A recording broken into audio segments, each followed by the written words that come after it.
Hello and welcome to Skeptics in the Pub Online. My name's Dave and I'll be your host tonight. Since we can't put on talks in a pub at the moment, we thought we'd try to deliver a bit of science, reason and critical thinking into your homes through Skeptics in the Pub Online. We're a collection of local skeptical groups from around the UK working together to bring you some interesting and thought-provoking topics. The format tonight will be our usual. Speaker will present for about 45 minutes to an hour, and then we'll take a break, and then we'll have a Q&A session afterwards. As always, you can submit your questions and vote for your favourites on Slido. And this week, the link is sly.do/angrychef. If you enjoy what we're doing, then please make a donation on PayPal, which I'm sure our friendly moderators will put a link for in the chat for me. Tonight's speaker is Anthony Warner. He is a professional chef, blogger, and author of The Angry Chef, a Guardian Best Food Book of the Year and winner in the Health and Lifestyle category at the inaugural Hearst Big Book Awards, and regularly appears on Radio 4, as well as writing his own blog at angry-chef.com. Please put your virtual hands together for Anthony Warner. Hello, thank you for that. I'm glad everyone's got virtual hands. Thank you everyone for being here or being there tonight.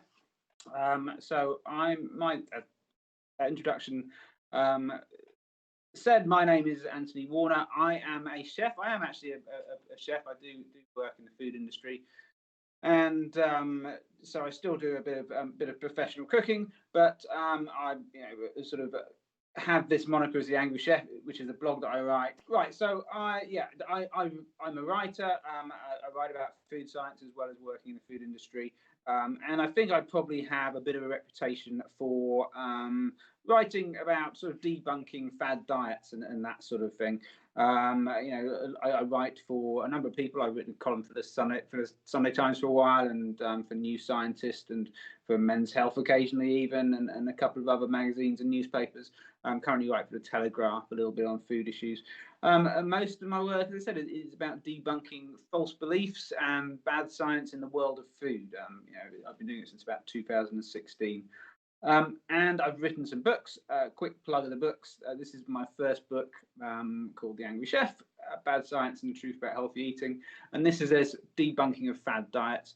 And on that slide, you'll see 3 quotes about the book. And I think they quite nicely summarize the sort of things I'm interested in, and perhaps some of the sort of things I'm going to be talking about today. So the top quote is from Steven Pinker, who's people will know and probably have opinions about, but he's a psychologist, and he helped me with some of my early writing, because one thing that I'm really interested in, and something that's not talked about in the world of nutrition science enough, I think, is the reasons why people make food decisions, and the reasons why people decide to eat certain things. And I think it's a lot more complex than we make out, and there's a lot of psychology behind why we make the dietary decisions we do, and why we have certain beliefs around food. And so that's always been a really a key interest of mine, and one of the things I really write a lot about.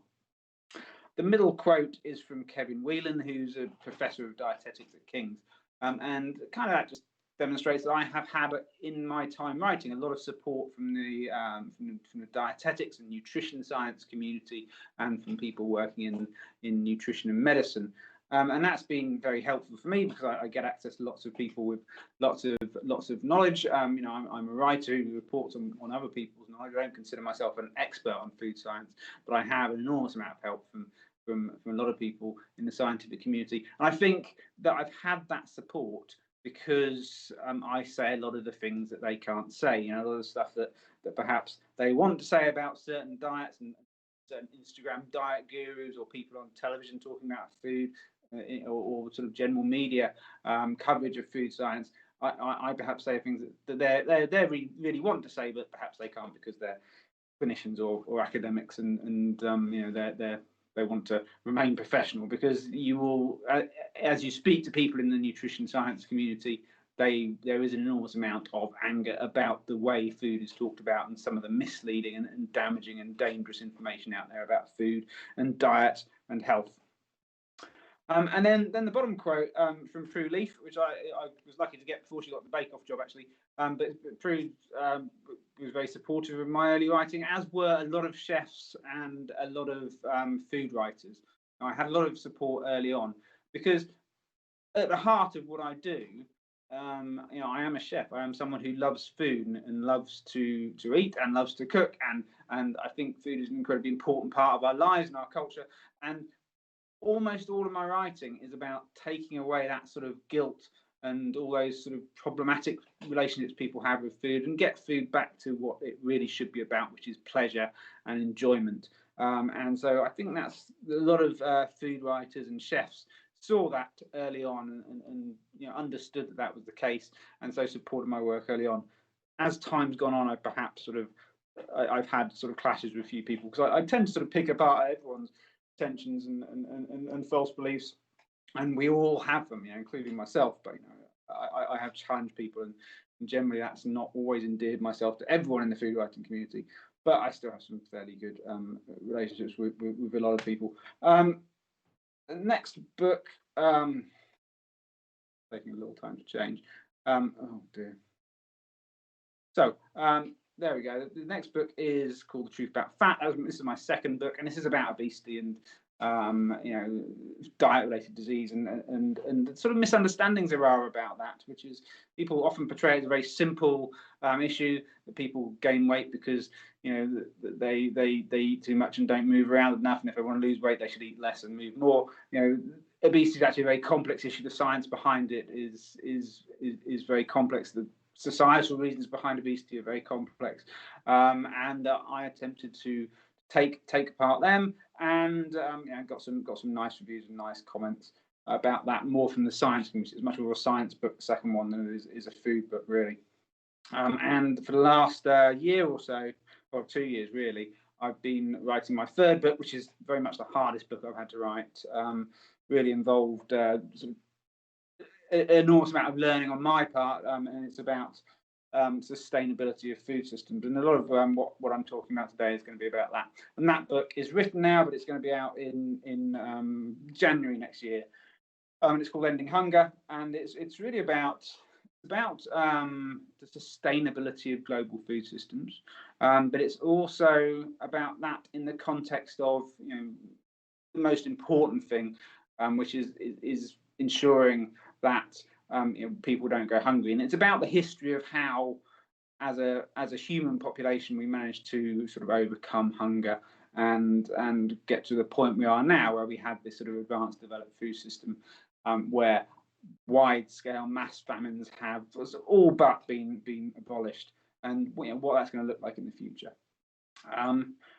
And what I also do, I'm also an ambassador for the Ask for Evidence campaign for Sense About Science, and just talk briefly about that, because it's relevant to all the stuff that we're going to be talking about, and relevant to a lot of modern life. The Ask for Evidence campaign is essentially a campaign which is encouraging people to ask for evidence about issues of science. And it's particularly a case on things like government policy or claims of company. If you see something in the world, from politicians, from companies, from individuals, from people, online influencers, if you see claims which you think don't have evidence to support them, if you see unevidenced claims, then Ask for Evidence is a campaign to encourage people to ask for the evidence for those claims. And it has a website, and you can go on the website. If you see something in the media or anywhere that you think is not backed by evidence, then you can go onto the website and you can enter a request, and sort of show that you've asked that organisation for evidence, and it will be backed by the people at Sense About Science and the campaign, and that they will sort of help investigate and help to bring to light anyone making false claims, which is obviously, I think we all know, is incredibly important at the moment. And I'm sure the audience out there today are people who would support that sort of campaign and understand the importance of it, particularly with what's been going on for the last 6 months or so, but generally in life as well. So that's that.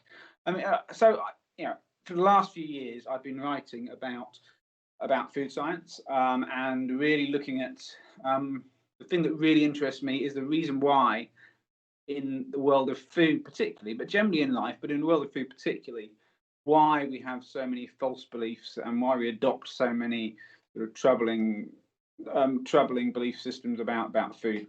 And I've boiled it down to a number of areas, and they're covered in my books. But there are three main ones I want to discuss today. The first is quite a simple and I think quite a well-known one, which is this sort of desire we have for complexity, or a desire we have to avoid complexity and look for simplicity.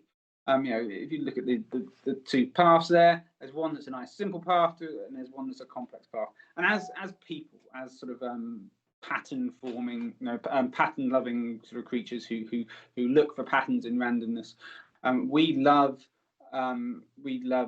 to look for simple solutions, even though those solutions might be wrong.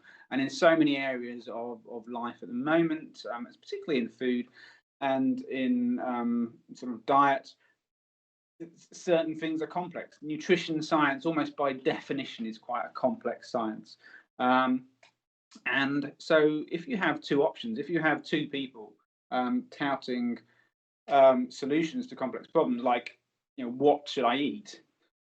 And you have like an online influencer, you have sort of Gwyneth Paltrow type character saying, sugar is more addictive than cocaine, or giving some sort of like really, really simple message that sticks in your mind, versus a sort of qualified dietitian who will look at the whole of science and almost certainly, because nutrition is this quite uncertain science, have a more nuanced position about how it will depend on circumstance.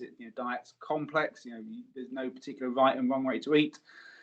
The nuanced message, because the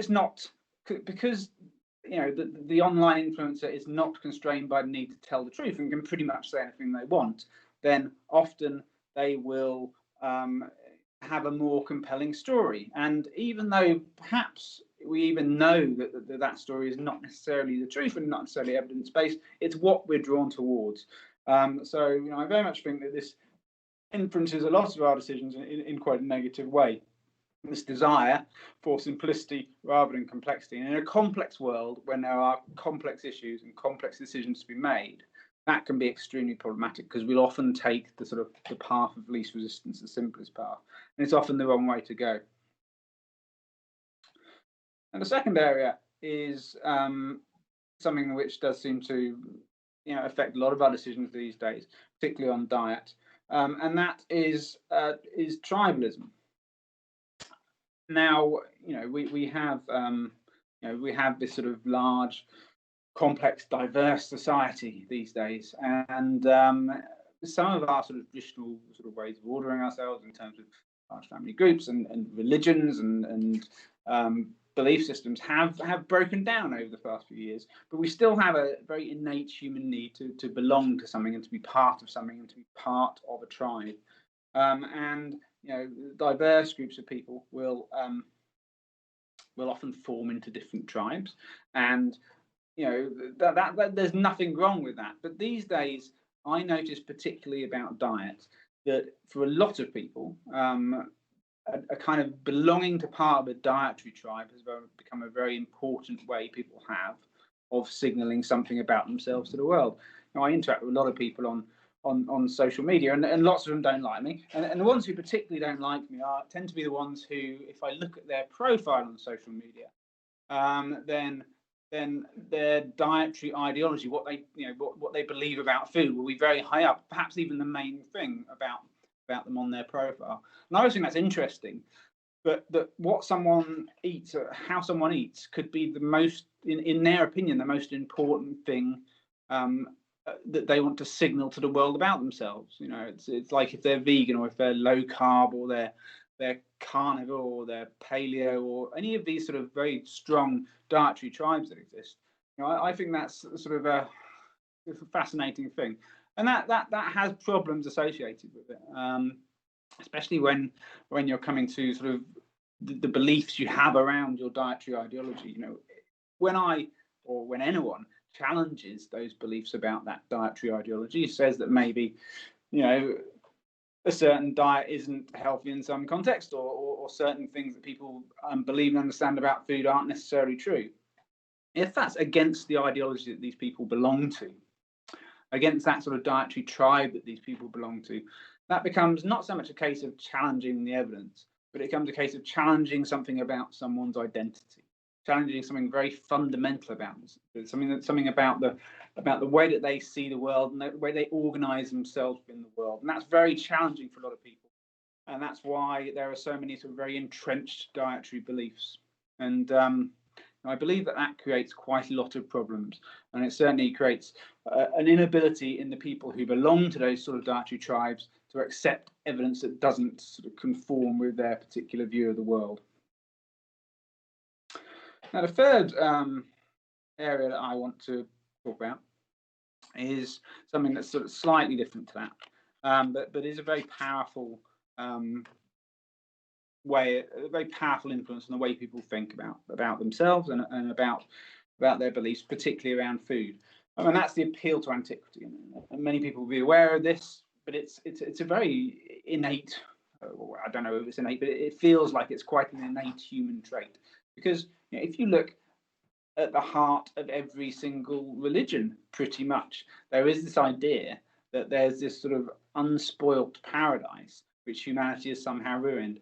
And we have this natural instinct that when we look back at the past, we imagine that the past was better than things are today. We imagine that the modernity has ruined the natural world, has ruined everything. And that can be quite non-specific about what period of time that is, but it runs through an enormous amount of false rhetoric. It runs through politics. It runs through a lot of dietary science. In politics, it's things like "Make America Great Again." Like America,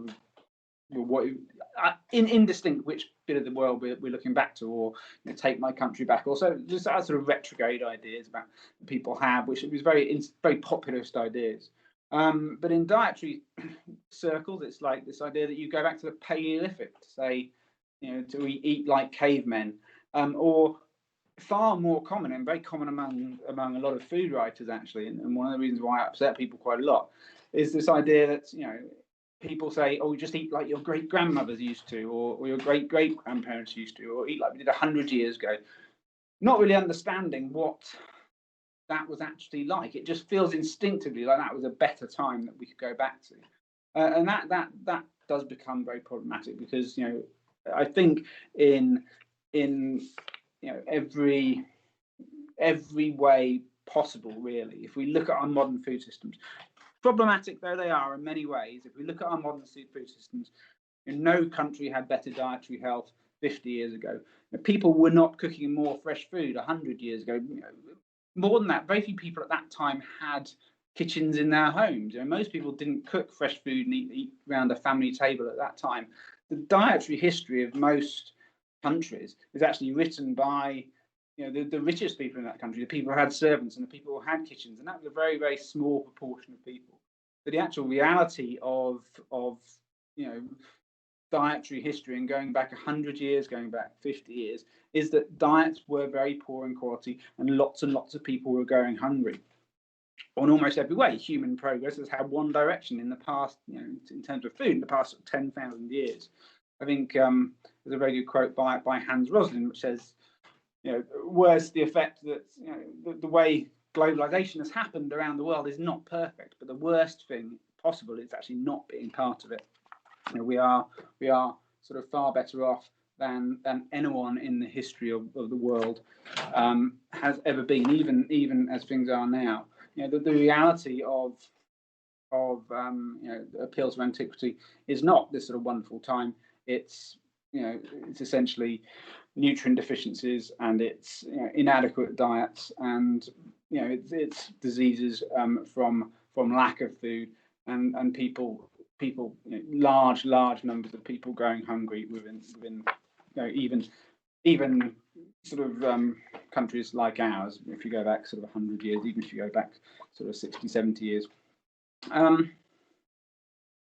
So, having said that, I will say that if you look at modern food systems, and I spent the last 2 years writing a book and analysing our modern food system in an environmental context and in the context of hunger and feeding enough people. And it is definitely true that there are problems with our modern food system. things are not perfect. For instance, there are still in the world today, there are 800 million people who do not have enough food to eat on a daily basis and are chronically hungry. 800 million people, including millions of children, will go to bed tonight without enough food, which is shocking, because there is enough food in the world, but it's mostly issues of supply and poverty, essentially. And on top of that, there are also 2 billion people who have deficient diets, who have nutrient deficiencies, which, whatever you read in the media, that is by far the largest cause of non-communicable diseases in the world, and one of the largest causes of death in the world is insufficient diets. Not necessarily people going hungry, but people having insufficient various different types of nutrients, particularly iron and calcium. And then there's no denying that that agriculture is a major assault on the planet. It is one of the largest causes of global warming. I have a picture of a cow there, which is a little bit unfair because it's far more complex than that, and I will get to that later. But the emissions caused by global agriculture in the next by 2050, unless we do something dramatic to change our food system, by 2050, global agriculture will have released enough greenhouse gases to cause 2 degrees of global warming, so to exceed the entire Paris Agreement target on its own. And that's not to say agriculture is the biggest contributor, because there are other industries which are obviously like fossil fuel industries are sort of bigger contributors. But without changes to agriculture, we will exceed the Paris Agreement targets anyway, whatever we do in any other sectors. So I'm not saying that changes to agriculture are enough to mitigate the harms of global warming, but that they are essential. It's not sufficient, but it definitely is essential that we make changes to our food system to reduce the amount of greenhouse gases that they're producing. And then another issue, a very important issue, one that doesn't so much affect us in this country, is the issue of water. Agriculture uses 70% of the water in the world, of fresh water in the world. And there are large parts of the world which are running out of water. There are water crises developing in many countries, and there are cities which have had sort of come close to sort of disastrous levels of water shortage. And over the next few years, that's going to increase. The amount of water we're using is increasing. The availability of water is increasing. Things are getting warmer. There's many reasons. And water stress and water crises are going to cause enormous amount of death over the next sort of 30, 40 years, unless something dramatic changes. And people, when we talk about conserving water, we think about domestic water sources, we think about cities, but actually, like I said, 70% of water is used in agriculture, the biggest use, and the biggest cause of water stress. And without sort of addressing that, then we are in desperate problems. And actually related to that, one of the other big problems of agriculture, as well as sort of global warming and emissions, is the disruption it causes to the soil. We have pretty much been unsustainably mining the world's soil for many years, and that is extremely problematic. Big societies like big civilizations, like ancient Rome and ancient Greece, and even the Mayan populations, they all eventually collapsed because they kept on mining the soil around them, and using soil and growing stuff constantly without replenishing nutrients in the soil, and they ended up, those civilizations collapsed because their soil ran out. And we're doing the same on a global scale, and you can't replace it. It's not something you can replace. It's something you have to sort of care for, and you have to sustain. And that's going to become a big problem over the next few years. And it also, as carbon in soil is depleted, it releases most of that carbon into the atmosphere. And there are different estimates, but since the beginning of the Industrial Revolution, it is estimated that the amount of carbon that's being released from the soil is very, very similar, certainly in the same order of magnitude, perhaps not as big, but the same order of magnitude as the amount of carbon that has been released from the burning of fossil fuels. There is an enormous amount of carbon released as we degrade the soil, so it has that dual effect of adding to carbon in the atmosphere, and also to essentially reducing the yields of agriculture as soil is depleted, and eventually it becomes impossible to grow. And then something particularly relevant now, I suppose, is the next slide, which is about deforestation. Now, as we use more and more agricultural land, require more and more agricultural land, we require more food, and we grow more resource-intensive agriculture, particularly animal agriculture. We require more and more land in order to grow food on, and there isn't a great deal. In fact, there's virtually no spare agricultural land in the world. So if you require more land to grow food on, the only way to create new land is to cut down the tropical forest. That's pretty much the only real source of large amounts of agricultural land, and that's why so much forest is being cut down, why we are losing huge amounts, which obviously releases a lot of carbon into the atmosphere, but it also pushes the natural world into a smaller and smaller space and brings humans and the natural world closer together. And that has the potential to create more and more pandemic diseases as viruses go across species barriers, because that's what happens when you push nature close together. When you squeeze nature into a smaller and smaller space, more and more of these viruses are going to come out, and it's going to become an increasingly large problem. But it also, equally tragically, it causes, as you destroy habitats, it causes extinction of species. Whatever people say about sort of the harms of agriculture from chemicals and from pesticides, the biggest harm in terms of species extinction is destruction of natural habitats. And that has caused, over the past 100 years, the largest and fastest species extinction event in the past billion years. It's wiped out more species at a faster rate than the asteroid that wiped out the dinosaurs. And that effect of humanity, that effect of the last couple of 100 years of humanity, is going to be written into the fossil record of this planet. Until we're sort of burned up in the sun in a few billion years' time. We have caused that level of destruction on planet Earth, and there's no doubting as well that we have only just started. By 2100, there will be about 11 billion people on the planet. The population will probably, most people can say, the population will start falling. So we still have a massive amount of population growth to go before it does. And 11 billion people is just an astonishing number compared to the beginning of the 20th century, when I think there was 1.6 or so billion people. So we had this massive population growth. But more than that, or more importantly than that, in terms of environmental destruction, we have probably 3% GDP growth every year in the economy. Obviously, that will be pulled back over the past sort of 6 months or so, but probably not that much. And that means 3% per year of growth means that in the next 40 years, the economy will be 4 times as big. So think of all of this environmental destruction that we've had so far.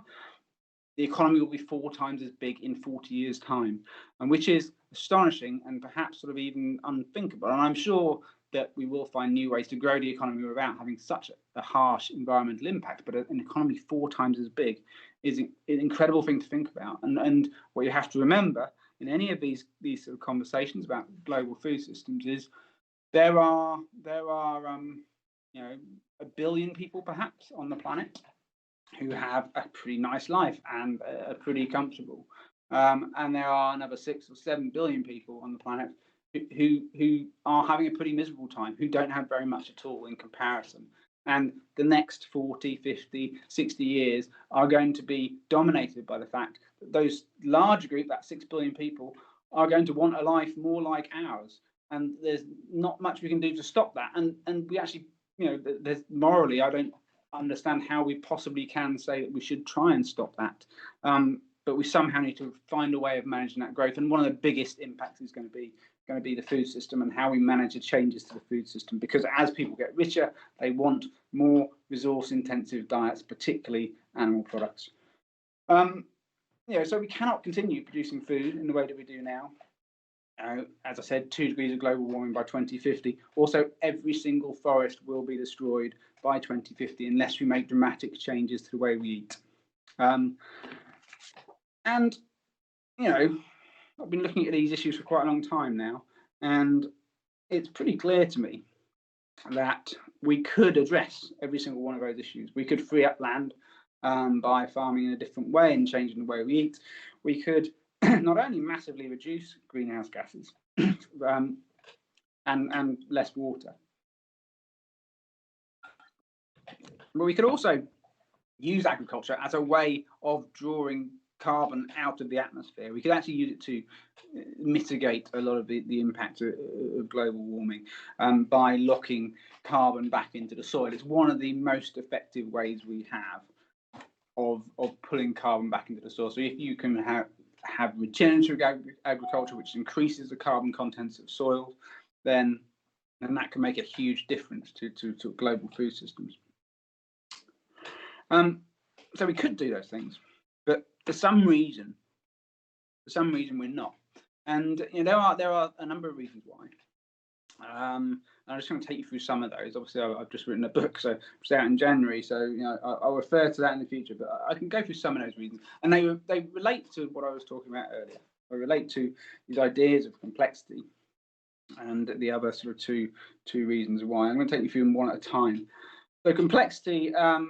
We have this the impact of the food systems on the environment is complex, and the ways of mitigating it are complex. There's not a simple solution. You can't sort of come up with the answer in a tweet or in a few words or in a paragraph or in a simple mantra that you can repeat to people as a sort of advertising step. But obviously people are drawn to those simple solutions, and people want those simple solutions, and we constantly look for them. One of the things people use, and one of the first environmental metrics to appear on food was about local produce, was food miles, and I think we sort of people will remember that being quite a big thing for quite a while. Eat locally and eat locally to save the planet, and it makes a lot of intuitive sense. If you can reduce the impact of transport on our food systems, then we'll presumably have a better food system. But unfortunately, it's not quite that simple. Nothing particularly wrong with eating local food, but in the UK, I think transport of food accounts for about 11-12% of its greenhouse emissions. Around the world, it's probably about 1%. It's far lower because we import a lot of food, and our food generally gets transported quite a lot. But it's 11-12% of its greenhouse impact. And actually, the reality of a lot of food choices are that if you buy something which is not easily grown within the UK, perhaps it's a hothouse grown product, or tomatoes or cucumber or salad or peppers that's been grown locally, but has had to have a lot of inputs because we don't have an ideal climate, or we don't have ideal soil or whatever for growing. If it's easier to grow something abroad and then ship it here by road, then it's generally better to eat the imported product in terms of environmental impact, because the environmental impact of growing it locally in non-ideal conditions is going to be bigger than the actual impact of the transportation. So it feels right, but it's quite complex and quite nuanced, and it's good to eat some local options, but it is complex. And so when we look for those simple solutions, and we find this throughout the whole sort of environmental argument, when we look for these simple solutions, they're just not there. The second most common argument is that we should go vegan, and I'm told this a lot, and there's something in that. I think I've mentioned already that meat has a disproportionate impact in terms of land use, in terms of greenhouse emissions. But it's saying you should go vegan. It is just not that simple, unfortunately. There's good evidence that some animals within the system are pretty good. There's plenty of evidence that we way too much animal produce, and we certainly should cut down. But actually, in terms of overall agricultural systems, some animals in the system can be quite a good thing. They can recycle some sort of crop residues, which can't otherwise be eaten. You know, they can get good quality protein from land which isn't suitable for very much else at all. And certainly in the developing world, they can be often people's only possible source of income on the land that they live. So if you tell some people in some parts of the world that they should switch to vegan options, you know, and they shouldn't be raising meat, the likelihood is they would starve. And also some animal products are quite nutritionally dense, and they are way too much in this country, and far too much in America, and far too much across the whole of the developed world. In many countries, a small amount of animal produce in the system can do an awful lot of good for people's nutrition status.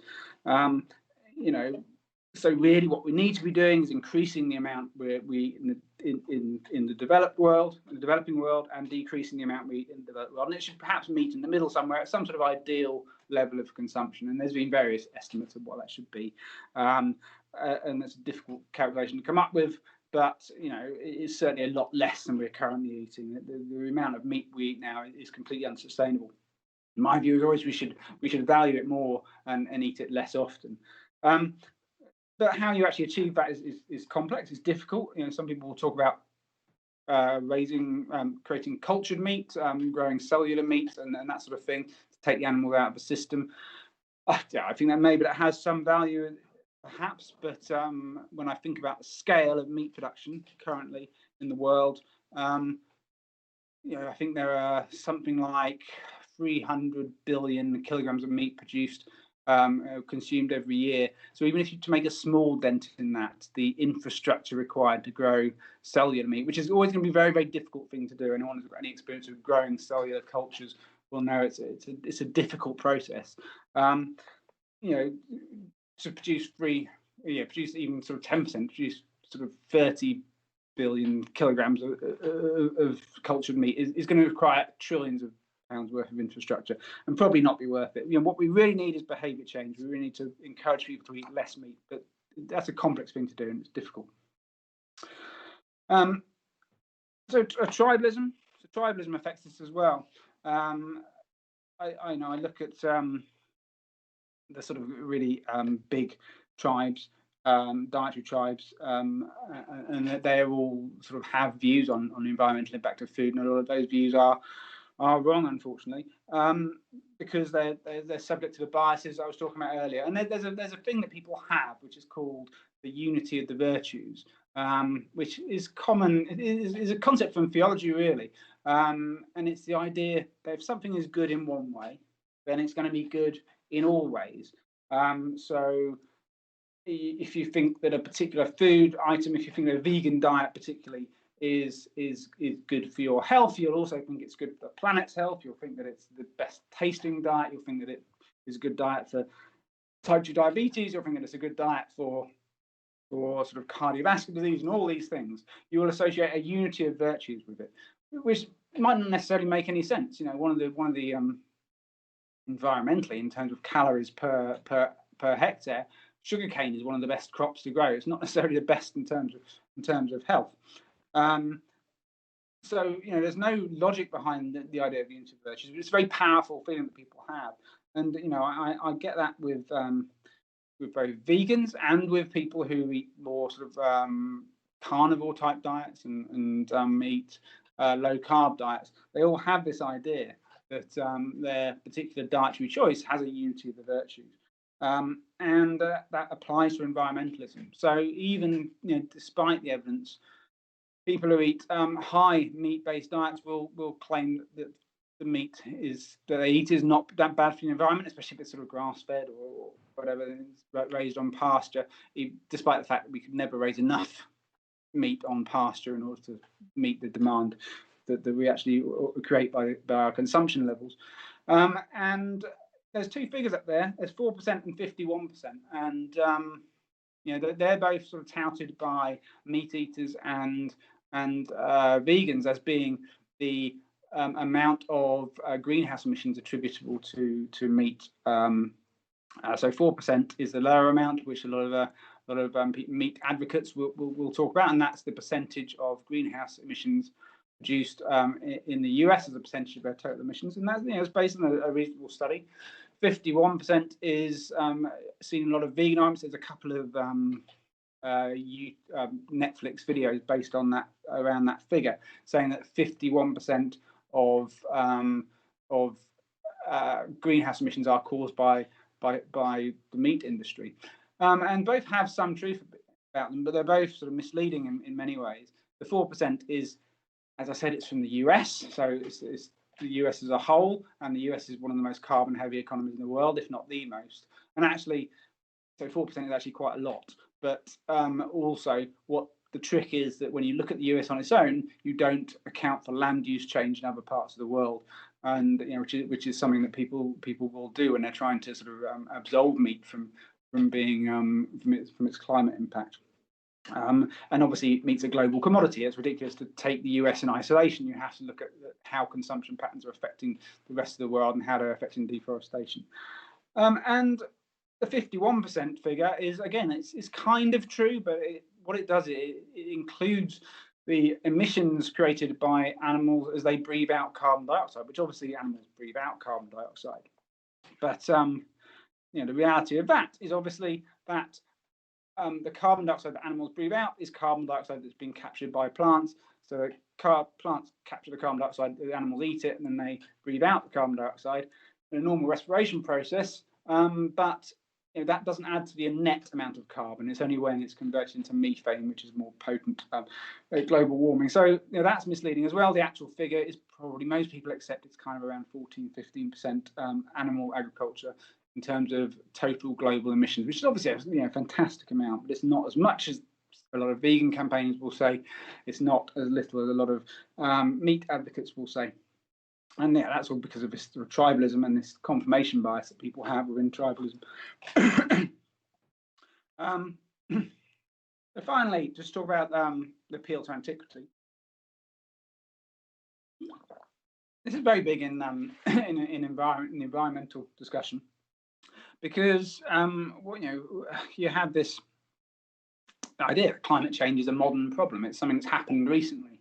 So people have this perception that if they go back to a point in the past and the way things were in the past, then maybe you won't have the problem of climate change, which is obviously ridiculous, because we have this sort of massively increased human population. It's a very popular sort of belief, and people look to solutions from the way we used to farm. And one of the most powerful of those is obviously the organic industry, which is, although it's not entirely it's not organic is not an ancient idea.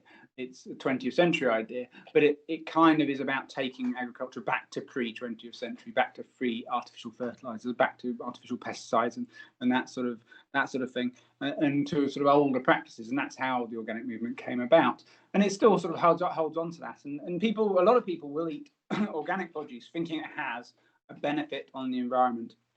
And there are lots of reasons to eat organic. People might want to eat organic food, but in terms of the environmental impact, there's no justification for eating organic if you're concerned about the environment. By pretty much every single measure that makes sense and is important, organic is worse for the environment than any other form of agriculture, largely because it just has a lower yield, especially on the big ticket crops like corn and wheat.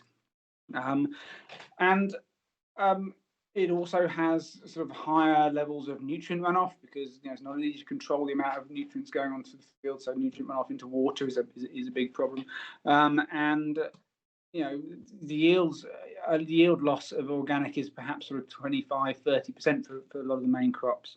And anything that does have an advantage on has a slight advantage on energy, but energy is not a huge part of the environmental impact of food. It has some advantage on biodiversity in the field, so you have sort of more wildlife that exists among the crops. That's largely because of a low yield, and when you increase the yield, that biodiversity tends to drop. So it's actually a symptom of organic's big problem environmentally, rather than sort of anything more beneficial. But it is a complex picture still. I mean, people talk about the idea of land sparing versus land sharing. So this idea that we should intensify agriculture, and so a lot of environmental work on agriculture is about intensifying and freeing up land to return to nature. Organic is slightly different because it's not intensifying, and it's kind of about land sharing, so sharing the land with nature and farming less intensively. And usually it works out that the land sharing idea is not as beneficial when you actually look at the sort of the metrics. But in reality, what often happens is when you intensify agriculture, so you're going non-organic and you're intensifying as much as you can to farm a small area of land and save the rest for something else. What you do with something else tends to not be ideal. It tends to very rarely actually in reality get shared, get sent back to nature and reforested. It tends to get used for biofuels or for something else. So it is a complex picture, but in isolation, organic is not ideal from an environmental perspective. What it feels like to me at the moment is that in terms of our food systems, we're now, we require this sort of substantial behaviour change in order to really progress things and move them forward. And we kind of stood at the edge of a chasm where we need to get across. At the moment, we have a few people making some big changes. So a lot of people have changed the way they eat to benefit the environment. A lot of farmers and producers have done huge, sort of massive things in terms of producing food in an environmentally better way. But it's a few people making big changes rather than what we really need, which is almost everyone making small changes. And not about going completely vegan or organic or GMO. It's not about simple absolutes. It's about creating a better food system. And just the last thing I want to discuss is about why that's difficult, and what we can do, and what actual real change looks like, real systemic change looks like. And I want to talk about food waste, which is obviously a huge issue environmentally. Food waste, it's estimated that globally, about 30% of food by weight is wasted. That's about $1 trillion a year worth of food. If it was the biggest, if it was a country, it would be a very strange country, but if it was a country, it would be the third biggest environmental polluter after USA and China. And if we weren't wasting so much food, then we could end famine, we could end nutrient deficiency, we could massively reduce the environmental impact of food. All we have to do is somehow get to grips with the fact we throw away 1/3 of all the food we eat. And in countries like the UK, most of that food is thrown away by the consumer in the home. So 1/3 of what we buy ends up in our bins.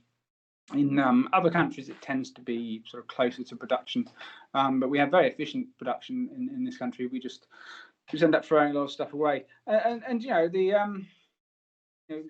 with all that potential upside, it's incredible, really, that we can't seem to shift the dial on this. We can't seem to change it, and the reasons behind that are complicated. People instantly assume it's about poor choices, it's about lack of cooking skills, it's about people not having the same sort of make do and mend attitude they used to have back in the past. So we have the appeal to antiquity. It's about people look for simple solutions. Why people are wasting food? It's too cheap. You'll hear most of the time. People don't value food enough, so they just buy it and don't care and throw it away. But actually, when food waste is studied in a thoughtful and intelligent way, and there's been various studies on food waste, a couple of really good ones from Sheffield University. What we see far more is that it's not about poor choices at all, and people care about food waste.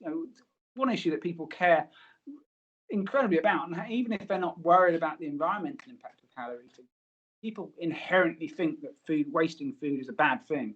So it's a real touch point for people, but it's still very difficult for people to overcome, because the real issues that underpin food waste are organising principles about the way we currently eat. One of the biggest causes of waste is the pressure that people have to buy fresh food and cook family meals from scratch and cook at home and feed large groups of people.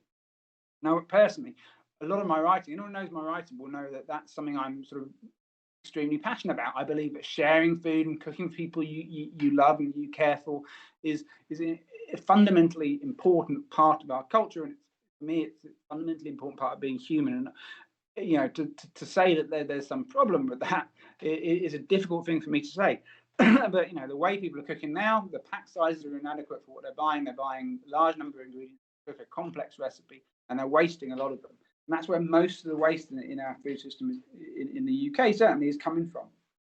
A lot of it might be called inadequate pack sizes, but most of it is caused by people cooking too much and cooking large quantities of stuff that they eventually waste, or buying ingredients in quantities that they don't use half of them because they want everything for a recipe. And so, well, what does that mean in terms of solutions? Well, that's complex. I'm not really sure. Perhaps it means we need to fundamentally unpick the fundamental beliefs we have about food and think about eating and cooking in a different way, and perhaps take the main meal of the day in the evening, which is causing all this waste, and bring that sort of earlier in the day when people are eating in workplaces. Obviously not so much at the moment, or in schools or in colleges. Perhaps sort of institutionalize some of our cooking, people, some of the food we eat more, and have it cooked in sort of central kitchens. If you really want to address this problem of food waste, if that's something you're really serious about addressing, then you need to challenge the organising principles, and you need to create systemic change. And it's complex and it's difficult. And one thing that the research from Sheffield University found that was that people who eat frozen pizza don't waste food, and that's the sort of fundamental truth about that. People eat cooking fresh food do waste food, but if people are eating frozen pizza, which feels like a less sort of a morally good choice, actually has environmental benefits. And so that's a difficult challenge, but it just shows how we really want to address things. Then it's a case of really sort of unpicking some of the principles that organise our system.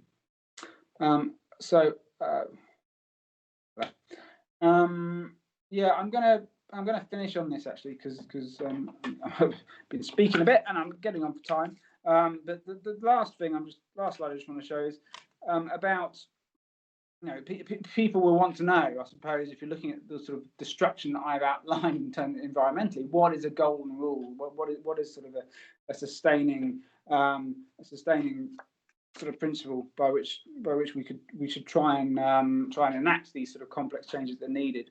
And the most important thing, and it's in the title of my book really, is that food and agriculture is an incredibly important industry. Without we can make do with pretty much every other industry in the world to some extent. Without agriculture, we'd all be dead in a few weeks. So we need to remember how important it is. We need to remember how important it is that we have, as a species, we have fought hunger to a point where we've almost got on top of it and almost got rid of it.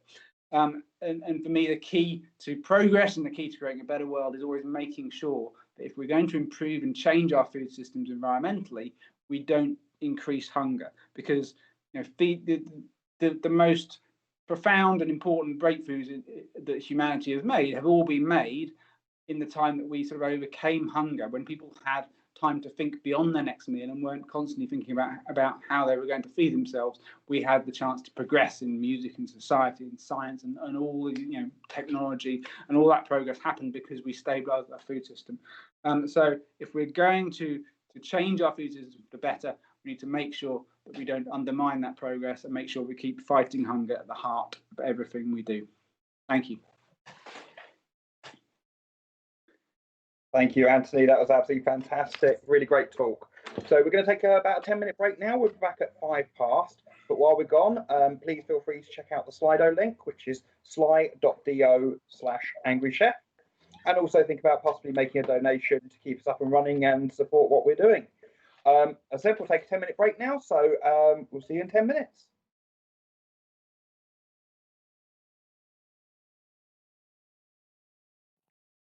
Hello, everybody, and welcome back to Anthony. We're obviously now into the Q&A section of the talk. So we will let's just kick it off with the first question. So, Anthony, first one comes from Skeptical Gumby in Oxford.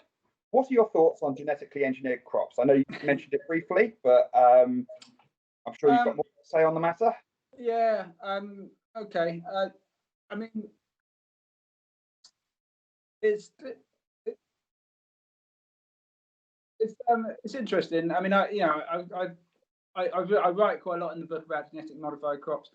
I am a supporter of genetic modification. I don't mean there's any evidence of harm of genetically modified crops. I'm just going to stop for a minute because I'm getting a little bit of Yeah. Is that better? Okay. I don't think there's no evidence of any harm of genetically modified crops. I think that I don't think there's any doubt about that. I've not seen any convincing evidence that of the millions of people who've been eating millions of meals containing genetically modified products, there's been any confirmed, corroborated evidence of any harm. And there's no reason why there should be. I mean, I did study biochemistry when I was at university, and I don't know an enormous amount about it, but I know enough to know there's no conceivable reason why something genetic. We eat gene DNA in every meal we eat, and many organisms are sort of modified naturally in different ways.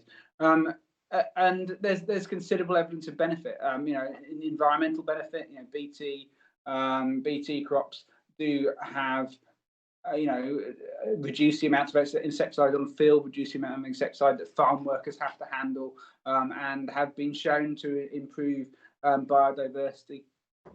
You can do no-till farming more effectively with glyphosate and glyphosate resistant species. The environmental benefits of them are not quite as big, but BT certainly. And there are many genetically modified crops coming through, including some sort of disease-resistant potatoes and drought-resistant maize, which could be hugely beneficial. And also there are, in the next sort of 10, maybe 15 years, probably, there's likely to be enormous advances, including perhaps nitrogen-fixing wheat and corn, and C4 rice, which is more efficient photosynthesis, and all those things. So there's a huge amount of benefit, and I don't think there's any evidence of harm. And I think that the European attitude to GM crops has been extremely harmful to European agriculture and to progress globally, and the way that they've resisted the introduction of GM crops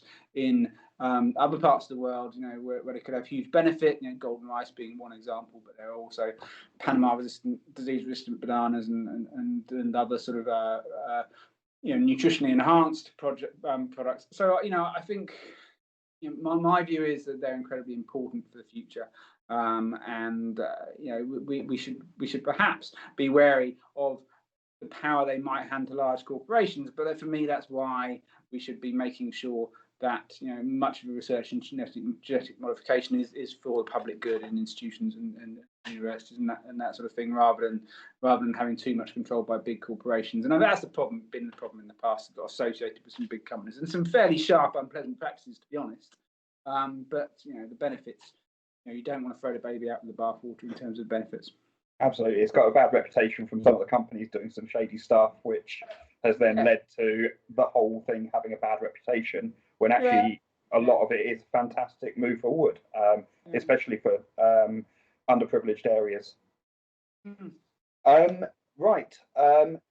Anonymous asks, is it better for the body to eat smaller meals more often, or the 3 big meals we as a country eat because of our culture? I have no idea. Genuinely have no idea. I think with any of these answers, any of these sort of questions, I find it incredibly unlikely that there's one perfect way of eating for everybody. I think we should, if something doesn't suit someone in terms of preference, then they shouldn't be held down to a particular cultural expectations of the way they should eat. But I don't think there's probably evidence that can point every way. The problem in nutrition science generally is that it's very, very complex, and it's very difficult to do really hard science on nutrition, because doing controlled experiments on long-term feeding of people and looking at health is very difficult. So it's usually on epidemiological sort of studies or various different ways of studying it which do create a lot of uncertainty. So how would you actually do the experiment which proves which is the best way of eating in terms of small meals or large meals? There'd be a lot of confounding factors if you just studied how people are eating. You can't do an experiment where you control someone's eating for years and then look at their health outcomes. So you'll never really know. So really, for me, it's just like accepting that uncertainty and eating in a way that which you think is good for you. And anyone who comes along and says this is the way you should eat, definitely, I've worked out and I've looked at the science and this is it. They're hawking snake oil, to be honest. The next question comes from Mr. Smith in Nottinghamshire. What's the worst diet you've come across?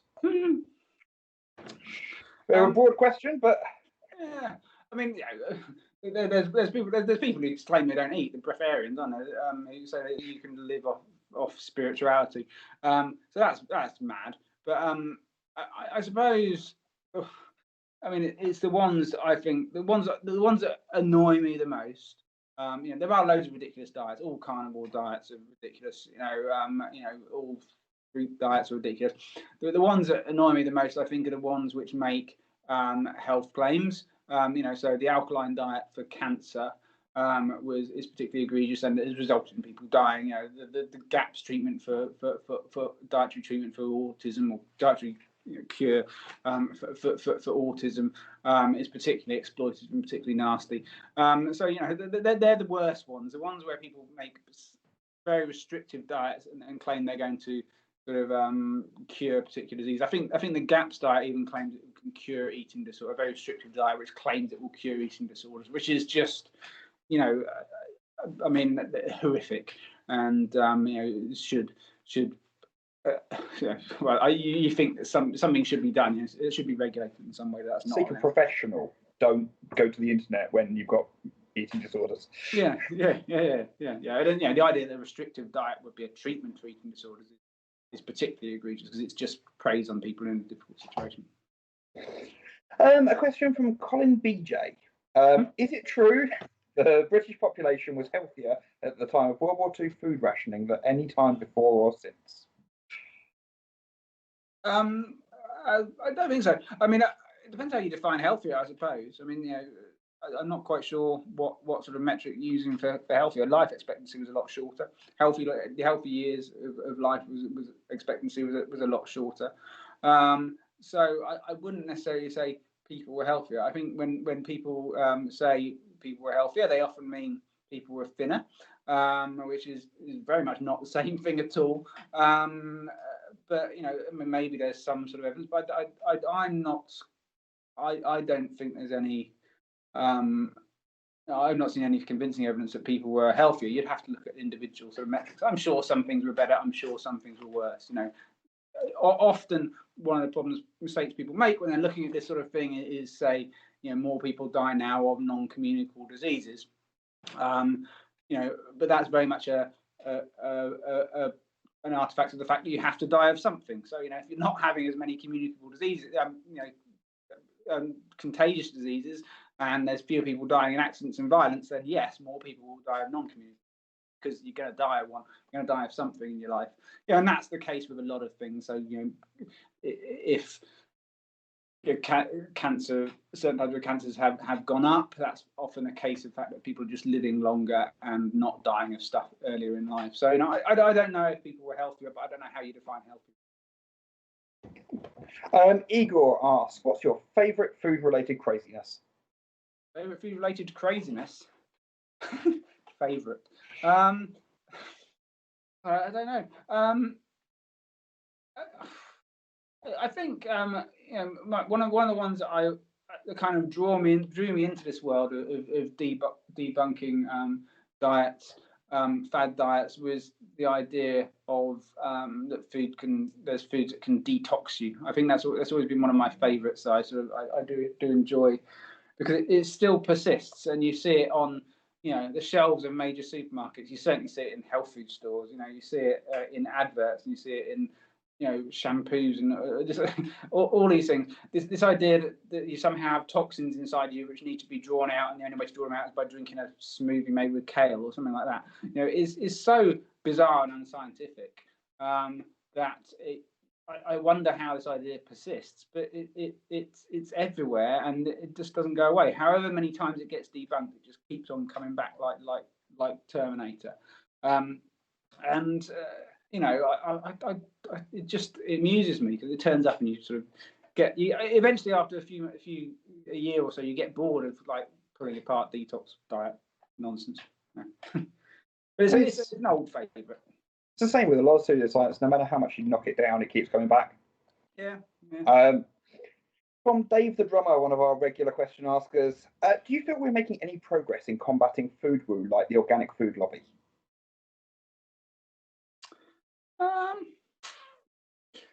Are we making any progress? I mean, I hope so. I think you know, the GMO argument has receded to an extent. It's obviously still quite a big thing in a lot of Europe and in European policy, but you know, there's less funding because you know, one of the big problems was a lot of the big charities could get a lot of funding from sort of anti-GMO sentiment because the public sentiment was so strong.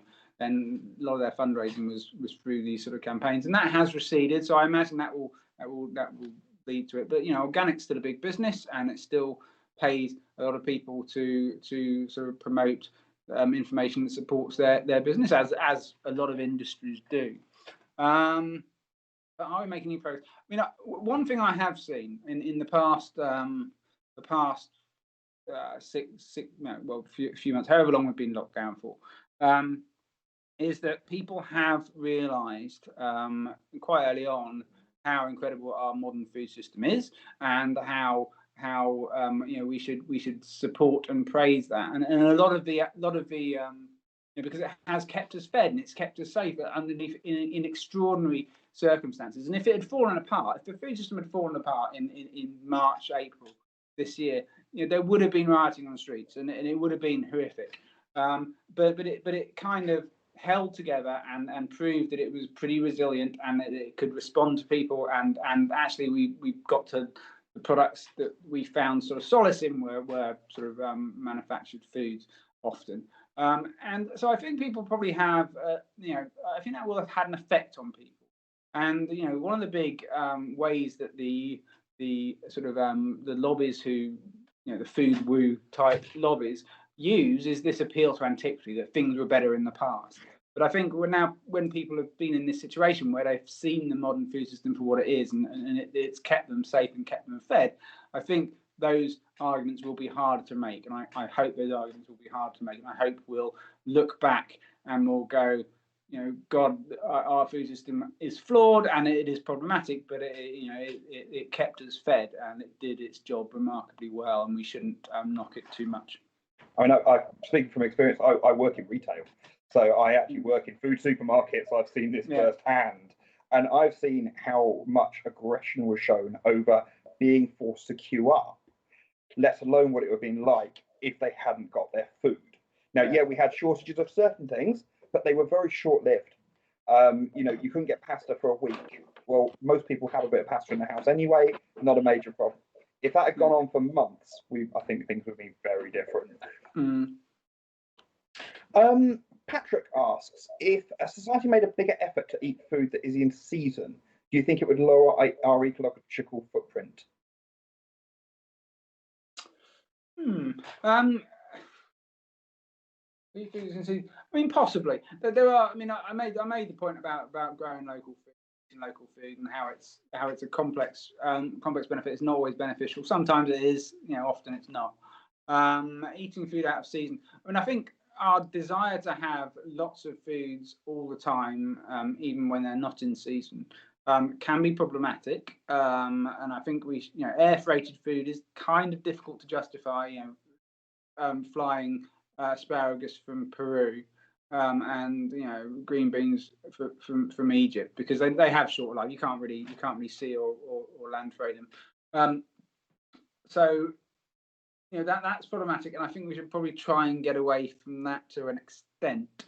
If we all ate in season, I mean, you know, one of the big problems with that is there would be large parts of the year when our diets would be pretty limited and pretty miserable, and I think that we wouldn't cope particularly well with that. And you know, there's a lot of benefits to growing, you know, stuff where it grows well, and moving it around Europe and trading, producing what we can produce well, and trading that. And we're not a self-sufficient in food, and we haven't been for since the 1750s. So I don't think there's any way really that the UK, probably maybe just, but it'd be very difficult for the UK to be self-sufficient in food and just eat seasonally, locally and seasonally. So I don't think we should try too hard, but I think we should question our need to have access to asparagus 12 months a year perhaps, and green beans 12 months a year, and look at having more stuff that's seasonal, but making sure we have lots of variety in our diet still. So it's a difficult balance. I mean, in terms of health, it's good to have lots of variety and eat loads of different stuff. So I wouldn't want us to be eating just the turnips for 2 months, and kale, because I don't like kale. But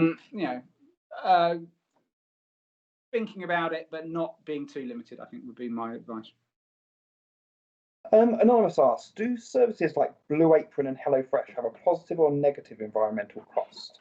That's really interesting. I have seen, obviously, it's fairly early days for those sort of businesses.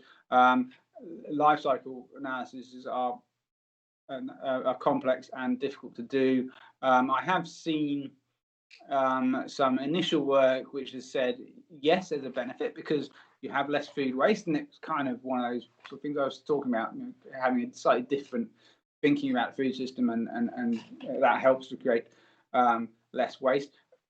There seems to be the amount that you save on food waste seems to be offset by the amount of plastic they're using in their packaging, and there are sort of questions to be asked about that. I'm sure they're working on that. I'm sure they understand that, and I'm sure they've looked at those now, that work, and I'm sure they're doing work on it. So I think that there's potential in those sort of services. I think it probably, I think they're fairly niche, and they're fairly expensive at the moment. And I think perhaps when we get to a point where we take a similar sort of model but do it slightly differently and make it more accessible, it might actually have some benefit for a large number of people. I think I can envisage people having, for some people it might be beneficial to get a couple of recipes to make and have that work done for them, so they don't have to think about it, and they're not buying a pack of 6 leeks and a pack of 5 peppers to make one dish, because that's the only quantity they can buy them in. So I think there's good stuff there, but at the moment I think the jury's out on how beneficial they are for the environment currently, but I think there's potential for them to be pretty good. Okay. Anonymous asks, is breakfast really the most important meal of the day?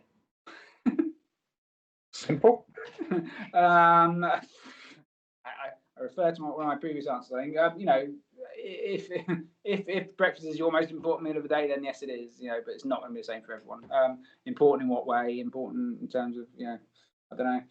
For me, always the most important meal of the day is I'm not someone who I'm someone who believes the biggest value of food is what it does for us in terms of being a focal point for our social activities and the way we have of bringing people together and bonding with people. So for me, the most important meal of the day is the one where you make the best and most sort of valuable connections with the people around you. So if that's breakfast, then yes. But for me, it's not, because I get very early. Yeah, that's a really nice answer. I like the thinking behind that. Garnet Chedji asks, with the sunlit uplands of Brexit looming and the reduction in food imports it will likely entail, will it have a positive effect on our diets or the opposite? Okay, so on our diets, I don't really know. I don't imagine it will massively impact the food available for sale in the supermarkets. If I'm honest, I know a lot of people are worried about a lot of regulations being relaxed and certain things being for sale which weren't for sale before, and that may be a problem. But for me, probably not. Certainly not initially. I don't think long term it will make that much difference. It might, prices of some stuff might fall and rise, but I don't think it'll make a huge amount of difference. I think what it will make a difference to is to agriculture. Whatever. I'm someone who who voted to remain in Europe, but a lot of European agricultural policy I find very difficult to support, and so it will obviously be the devil will be in the detail. But in terms of what happens with agricultural policy in the UK, I think it's an opportunity. I hope doesn't become a wasted opportunity, but I think it's a real opportunity to create a better system of agriculture. It's a real opportunity to change the agricultural subsidy system, which is one of the biggest problems with European agriculture in terms of the way it's subsidised, and you can do so much better. And there's so many problems with it, and things like GM policy, that's blocked by Europe. Essentially, it's blocked by Germany and France, and because they have this attitude to GMs, which I think is unscientific and wrong. Obviously some people will disagree with that, but it gives us an opportunity to change our policy on that, and that will probably be slow and incremental. So I don't think it'll change much about the food we eat, if I'm really honest. But I hope it has a potential to change agriculture, and the jury's out on whether that'll be a positive change. But I'm hoping it will. Another question from Anonymous. He's been busy tonight. Do you subscribe to the FDA wide-based food pyramid that recommends over 200 grams of grain intake daily? I mean, look, I don't think there's anything wrong with eating grains. Whole grains are pretty good, lots of fibre, and I don't think there's anything wrong with carbohydrate. I know a lot of people think that's too much carbohydrate. I think the main problem with any sort of food pyramid, any attempt to standardise food, is what I said before, is that it's not going to be ideal for everybody. I'd be enormously surprised if there was one ideal human diet for every single person that we all should be eating. I think if anybody, I mean, in some ways as well, those sort of FDA, whatever, and not FDA in this country, but those sort of things are not designed to tell individuals how to eat. They're kind of about forming policy, really. I don't have a problem with carbohydrates. I don't think we should demonise grain-based products. I think we should probably eat a lot of them. We should probably also eat a wide variety of stuff. But I think the idea that you can create one idealised diet for everybody is inherently flawed. And we should perhaps be looking to sort of change the way we make public recommendations about how people eat, because I don't think it quite works when you're saying people should eat a certain way. I mean, saying that everybody should eat the same way, it doesn't make sense. The next question, I think, is a fantastic question from Becky. Who needs to drive the change in food production? Consumers, supermarkets, or farmers? Change in food production. God. I mean, consumers will drive it, because supermarkets do what consumers want, essentially. But there is another driver who's not mentioned in those four, which is probably more sort of fundamental, which is policy, which is policymakers, because so much of agriculture and so much of the food we eat is subsidised in different ways. Meat is subsidised, grain is subsidised. Grain production of cereal crops, production of sugar, even though we tax sugar sweetened drinks. So it's that sort of has a real impact on how we farm, and the ingredients that are cheap, and the ingredients that supermarkets will want people to buy, and the way people market. So I think it's those sort of fundamental underlying things we really need to look at. Farmers are only going to grow. Farmers are not in a position to tell sort of their people they're selling stuff to what to give them. So they have to grow what's wanted. Supermarkets are going to respond to consumers. So if you really want to make sort of changes, that you really need to sort of get under the skin and create systemic change, and a lot of that is going to be policy. Consumers can influence it. I mean, we have an enormous amount of power, far more than we realise. But the real change is going to be the stuff that really sort of underlies the whole system, I think. Vic Earl asks, how sustainable is food from the ocean? and could we do without it?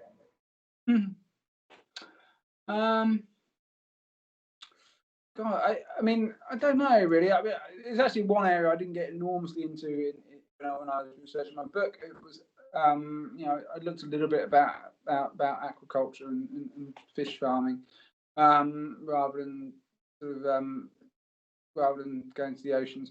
I mean, I think I'm all for having a variety of things in our diet, and I'm all for having, there's certainly some sort of health benefits, certainly of eating some types of fish, and I think we should probably sort of embrace some of them into our diet, whether that's farm fish or sea fish. I'm not really sure what the best thing is, but I suspect, I think it's like any of these things. We're certainly consuming way too much. We're certainly unsustainably fishing various parts of the ocean. One of the biggest problems is, for a lot of farmed fish, we're having to go out and catch fish in order to feed the farmed fish, which is unsustainable. And actually, one of the ways you can get around that, interestingly, is to it's kind of it's not been licensed yet, I don't think, but it is to grow plants, genetically engineered plants, which have fish oils in them, genetically engineered to produce fish oils. They've been produced by Rothamsted Research, and that will remove the need, if that can be sort of licensed and used, that will remove the need for farming, feeding caught fish to farmed fish. So that's been developed by Rothamsted Research actually in the UK. And the irony is that they developed it, UK scientists developed it, funded in the UK, and you can't grow it in the UK. It's going to have to be done in America and Canada, which is interesting. But about 100,000 acres can produce enough fish oil in order to supply the entire of global aquaculture. So I think, I mean, there are problems with overfishing. There are problems with aquaculture, but they generally come down to the same thing as with meat: is that we consuming some is good, consuming as much as we are is too much. I'm not quite sure I understand this question, but I'll read it anyway. Anonymous asks, I'll have a go. How do the incentives that capitalism creates contribute to health and environmental damage from food, e.g. food waste, famine, animal agriculture, and obesity? How do the incentives that capitalism creates contribute to health and environmental damage from food? Incentives of capitalism creates. Well, I mean, I mentioned about I suppose subsidies were mostly created, were mostly implemented because of I suppose opening up global markets. So and they have negatively contributed to environmental harm. Because when you opened up agriculture to global markets after the Second World War, you had this problem that people in Europe was competing with people who had more land and had more labour, and in many cases had better soil and better climates for growing staple crops. But so European farmers couldn't compete, and because of that, European countries were worried about becoming farmers going out of business and not being self-sufficient in food, certainly for staple crops. So they subsidised agriculture to an extraordinary degree in the UK and throughout Europe, and particularly in Europe, but also in other parts of the world, in Russia and the US. And that did create problems, because you end up subsidising the commodity crops, you end up subsidising wheat, you end up subsidising corn, and you end up subsidising sugar, and you end up subsidising also a lot of things that you end up subsidising beef and a lot of animal produce, but also the feed that goes into animal produce. So you're producing stuff uneconomically, and because the subsidies were based on outputs, you end up being incentivized to put lots of chemistry onto the fields, more than you actually need, because it has a small yield benefit, which you get back because of the subsidies. And so that did cause an enormous amount of harm, and I think that caused an enormous amount of environmental harm. It also messed up the sort of the ingredients, which were cheap and made refined wheat and beef and chicken and sugar, being sort of things that were cheap, and our food systems end up being based on a lot of those things, and end up having a lot less variety in it. And I think that's the real key, is you end up with less variety in the food system when you start subsidising agriculture. And it's a difficult problem to overcome. It's partly capitalism, because it is the opening up of free markets, but it's also the fact that people didn't want to become food insecure because they were worried about conflict. So as with many things, it's not so much our desire to eat badly. It's more a desire to kill each other that caused a lot of the problems in global agriculture, because we were so worried about food security that we subsidised sort of a lot of things which were considered essential, like wheat and sugar. So yeah, it's a complex picture. I mean, it's always very difficult. Well, one of the big problems, I suppose, is also the fact that so much of the actual cost of our food is not factored in. So many of the environmental harms are not factored into the price; they're external to the price of, especially of meat, and that can be very problematic as well. Do you see a solution to that? It's very difficult. I mean, for me, I'd much rather focus on actually reducing the environmental harm rather than making people pay for it, because the economy keeps on growing. People will eventually, people will just keep on buying the stuff. Even if the price gets internalized of stuff that's causing environmental harm, people will still buy it. So I'd much rather we focused on reducing the harm rather than sort of making certain things, rather than pricing certain things out of our reach. I'm talked about meat, and I talked about what needs to happen with meat consumption is we eat too much. People in the developing world don't eat enough, and we need to eat less, and the people in the developing world need to eat more. It needs to meet in the middle, and that's the ideal situation. The problem is, if you internalize the price of meat production, then it becomes out of reach of the people without money, and only goes to, it becomes a sort of very divided food system. And so I think internalizing all those costs is extremely problematic, and we need to find a better way of doing it. What we need to do really is make the sort of food which is better more desirable, if that makes sense. So make food, you want to make a better food system, you need to eat more pulses and beans and lentils and chickpeas and those sort of things, which are real environmental powerhouses, really, and provide lots of protein and good quality nutrition. And we need to eat more of that and less meat, essentially, in this. And so what we really need to do, rather than trying to manipulate the price, we need to make those sort of foods, the lentils and beans and pulses, we need to make them desirable. We need to make them culturally more acceptable. We need to make them, and there's evidence of that you can do that. It's not impossible. There are cultures.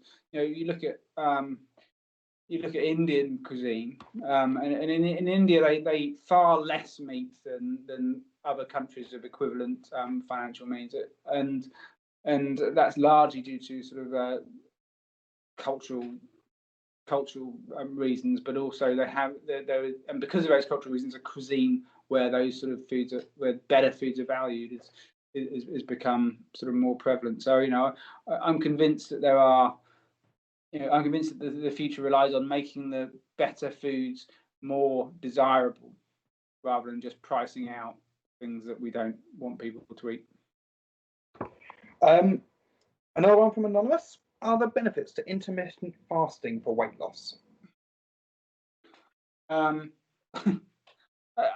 think if you fast intermittently, then you will temporarily lose weight. I don't think there's much doubt about that. I'm not a fan of. I certainly would never advocate any weight loss diet, if I'm really honest. I'm not. I wrote a book about different diets and why I think that the whole culture of dieting is problematic, because it focuses on weight loss rather than we're worried about making people lose weight. We fail to worry about we focus on weight and we don't think about health. And I think if we focus on health and forgot about weight, we'd be in a much better place. So I don't like to frame any dietary change as being one which promotes weight loss. Essentially, because I think it should never be seen as an end in itself. I don't think it's at all. I mean, weight loss is at all relevant. Because there's plenty of ways to lose weight which are absolutely terrible for your health. And I think when you focus too much on weight, you forget about that, which is why millions of Americans essentially take amphetamines in order to lose weight, and or have various other sort of destructive ways of doing it. I mean, I know. I mean, I've been told there is some evidence that fasting might have occasional intermittent fasting might have some benefits to people's general health. I'm not really a fan of that. I think that people tend to get sort of extreme relationships with diet, and if you're telling them just don't eat food for a certain period of time, I think that's potentially a dangerous thing to do, and I would never want to recommend it. So we're getting towards the end. I've got 3 more questions I'm going to ask you. One serious one, and then 2 a little bit jokey. Okay, good. So the serious one, I think we'll go serious one first. We've actually had a couple of questions around this, so I'm sort of amalgamating 2 questions. Okay. They're both around artificial meat, so Impossible Burgers. One is talking about big fast food are looking at using it for economic reasons, and what do you think about that? And the other one is, what do you think of it regarding possible health and ecological impacts? For particularly for cultured meat, for like meat cells grown in a laboratory or not in a factory. I think it's for both. I think it's for both the meat replacements that you get in your supermarket, and also for the lab grown meat. Yeah, I mean, they're very. I mean, there's very different answers depending on which one. Obviously, there's no lab grown meat for sale now. It's going to be when it does come for sale, which I think it probably will at some point. It's going to be very, very expensive, and so there'll be no real initial economic benefit. I think it will take a long time before that's translated, before you can make that in a way that has any economic benefit over meat. And like I said in the talk, it's we eat an astonishing amount of meat every year. 300 billion kilograms of. So if you're replacing even a small percentage of that with something grown in a laboratory, then you're talking about enormous amount of factories around the world, trillions of pounds worth of investment. So I think it'll be that sort of lab grown meat will be an interesting thing. I think it will appeal to certain people who like meat but don't want to be associated with the animal part for ethical reasons, and good luck to them. But I don't think it'll ever be a feasible economic solution to replace most of the meat within our food system. I think that's pie in the sky. And also, I would worry that would hand a lot of power to small companies, to big companies, and small producers. You wouldn't get small farmers, and because it required millions of pounds worth of investment to build a factory. In terms of the sort of stuff you get now, soya, mostly based on soya and pea, and a bit on wheat protein. I as a development chef, I do some work on those. I know quite a lot about the way they're produced. I think they're fine for some people. Some people don't like the sort of ingredients they're using, protein isolates and methylcellulose and stuff like that, and that's up to them. I mean, there's no harm with any of those products, and if you enjoy them, then I think that's great. I would always say that I always come back to the same thing, that actually they might be a small part of food system change, in terms of being able to make a reasonably realistic beef burger made from pea protein. The bigger part is going to be behavioural shift and changing people to more sort of ingredients, like I said, like lentils and pulses and that sort of thing, and more plant-based food. I think that's the bigger change that needs to be made. I think the sort of plant-based burgers are a nice thing, a nice sort of novelty item, but they're not the huge sort of shift that people think they are in behaviour. They're still a very small percentage of the market for meat. Right. Sorry about that. 1 second. Right, we now got the 2 jokey questions. So, Mr. Sandwich would like to know, why do people get so irate about pineapple on pizza? Okay, I'm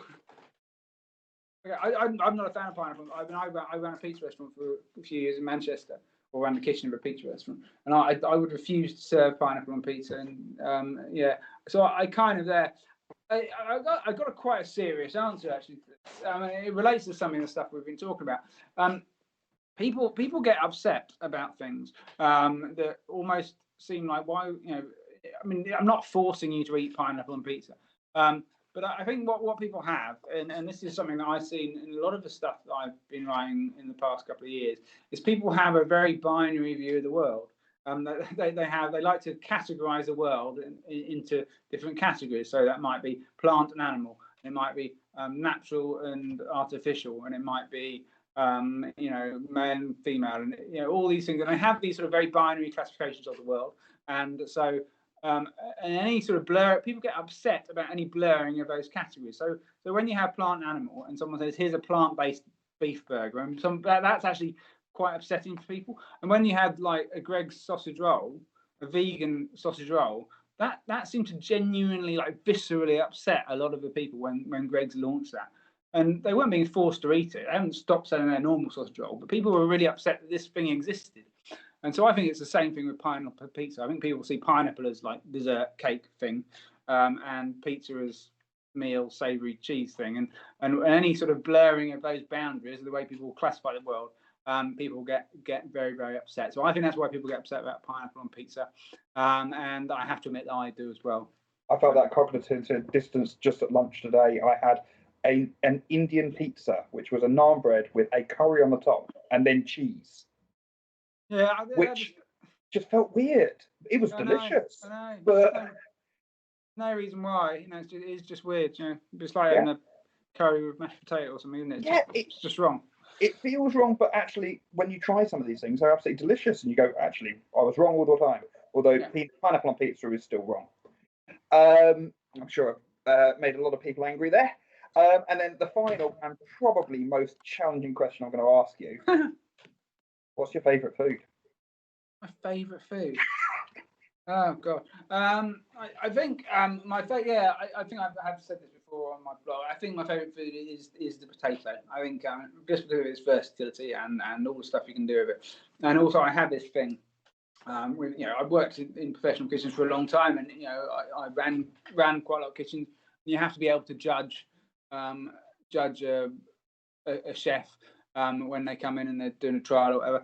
And I always had, I think anyone can cook like a really nice bit of steak or a really nice bit of fish, or you just less you do with it, the better it is. But with stuff like potatoes, there's so much you can do with them, and sort of roast and mash and a million different varieties, and there's every single one of those varieties you can get like massively wrong and make them really horrible. So for me, that was always the mark of a good chef, was someone who can do something really simple and turn it into something amazing. And I think there are several dishes that you can make with potatoes which are extraordinary and the height of cuisine. So that would be my answer. And the other one I've heard about chefs doing as a test is eggs. Here's some eggs. Make me something great. Make something to eat. Yeah. And again, there's so much versatility in them as well, where there are so many different things you can do. Yeah. I think giving a chef a simple ingredient and going, right, show me what you can do. Yeah, that's a real test. Yeah. Right. I think we've reached the end of the Q&A, so I'd like to say a massive thank you to Anthony. I'd like to ask you all to give him a massive round of applause in the chat. I'm sure. Yeah, I can hear it. I'm sure. Yeah, right, absolutely. Fantastic talk. Thank you so much. Just a little bit of housekeeping at the end. So we will be doing our regular Zoom call after we finished here. So the link should be in the chat, I hope. So you're all welcome to come and join us in our virtual pub, the Lock-In's Razor, and have a pint with us, have a chat with us, and see what's been going on this week. Obviously, next week we will be doing another talk, and next week's talk is Rebel Cell: A New View of Cancer. So hopefully you'll join us all next week. Again, you can make a donation if you'd like to. The PayPal link, again, I'm sure will be in the chat. But thank you so much to Anthony, and thank you so much to all of you who have joined us, and good night.